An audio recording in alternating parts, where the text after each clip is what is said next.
उत्तर प्रदेश की योगी सरकार ने नई जनसंख्या नीति का ऐलान किया है, जिसका अयोध्या के संतों और बाबरी मस्जिद के पक्षकार रहे इकबाल अंसारी ने स्वागत किया है। नई जनसंख्या नीति के तहत एक बच्चे की नीति अपनाने वाले दंपति को कई तरह की सुविधाएं दी जाएंगी। वहीं 2 से अधिक बच्चों वाले दंपति को सरकार नौकरी से वंचित रखने की व्यवस्था है। इतना ही नहीं, उन्हें स्थानीय निकाय चुनाव से लड़ने पर पाबंदी रहेगी।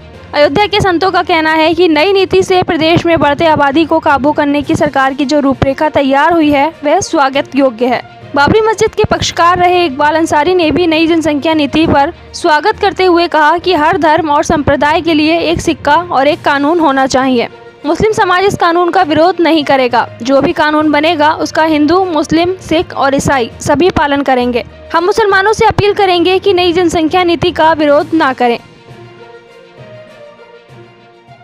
देखिए, सवाल हमारे देश का है और हिंदुस्तान में एक कानून सबके लिए होना चाहिए, चाहे वो हिंदू हो, मुसलमान हो, सिख हो, ईसाई हो।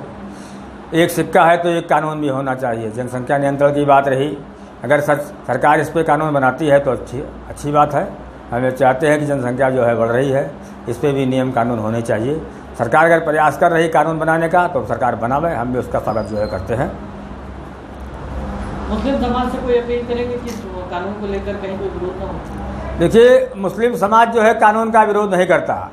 सवाल कानून का है, कानून सबके लिए होना चाहिए। जो कानून हमारे देश में बने वो सबके लिए होए, चाहे वो हिंदू हो, चाहे वो मुसलमान हो। सबको चाहिए कि सरकार के नियम कानून को बनाने सरकार बनावे, तो चाहे हिंदू हो चाहे मुसलमान हो, इसका विरोध ना करे, क्योंकि सरकार सबका भला चाहती है। हम भी यही चाहते हैं। हम मुसलमानों से भी अपील करते हैं कि लोग जनसंख्या नियंत्रण कानून का विरोध ना करें, ये बेहतर होगा। कहते थे मैं भारत हूँ, मेरा ये पैर इस देश के दक्षिण का भाग है, सिर उत्तर का भाग है, मेरी दोनों भुजाएं पूर्व और पश्चिम के भाग के रूप में हैं। लेकिन दुर्भाग्य था इस ऐसे देश का बंटवारा हुआ। देश का बंटवारा जनसंख्या की विषमता के आधार पर हुआ। धर्म के नाम पर ही जनसंख्या का बंटवारा, राष्ट्र का बंटवारा हुआ और यह विषमता आज भी बढ़ती चली जा रही है।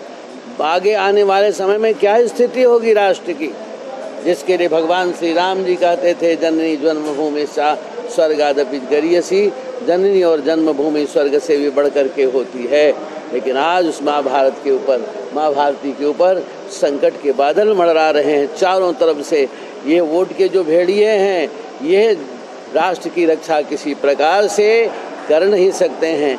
राष्ट्र की रक्षा का तो अब केवल एक ही उपाय रह गया है, वो जनसंख्या का नियंत्रण।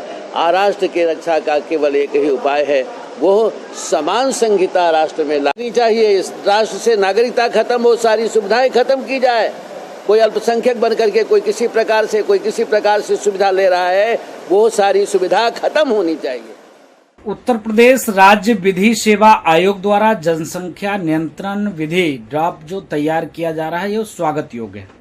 इस ड्राफ्ट में एक जो उत्तर प्रदेश की बढ़ती हुई जनसंख्या जिस प्रकार से विस्फोटक रूप ले रहा है, इसको कंट्रोल करने की सरकार ने जो रूपरेखा तैयार किया है, यह स्वागत योग्य है।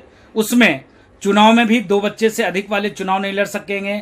सरकारी नौकरी में अगर 2 बच्चे से ज्यादा है वो सरकारी नौकरी नहीं ले सकेंगे, सरकारी लाभ नहीं ले सकेंगे। ऐसी योजना रचना सरकार का सराहनीय है और सरकार ने जो पब्लिक ऐप है इस पर अपलोड कर दिया है और राज्य के जो आम जनमानस है उससे अपनी राय मांगी है। स्वागत योग्य है, हम लोग समर्थन करते हैं और सरकार से मांग करते हैं इसको जल्द से जल्द लागू किया जाए। और मैं निवेदन करूंगा केंद्र सरकार से भी कि इसको केंद्र में भी लागू किया जाए। जिस प्रकार से देश की बढ़ती हुई विस्फोटक जनसंख्या, जिस प्रकार से सभी संसाधन में जिस प्रकार से मुश्किल का सामना करना पड़ता है, और देखिए कोरोना काल में किस हिसाब से हॉस्पिटल में बेड उपलब्ध नहीं हो पाते, तमाम चीज जो विसंगति है, यह कंट्रोल तभी होगा जब हम जनसंख्या नियंत्रण करेंगे, जब हम इस पर कंट्रोल करेंगे, तभी जाकर सभी संसाधन हम हर व्यक्ति को उपलब्ध कर पाएंगे। तो उत्तर प्रदेश सरकार को साधुवाद, धन्यवाद है।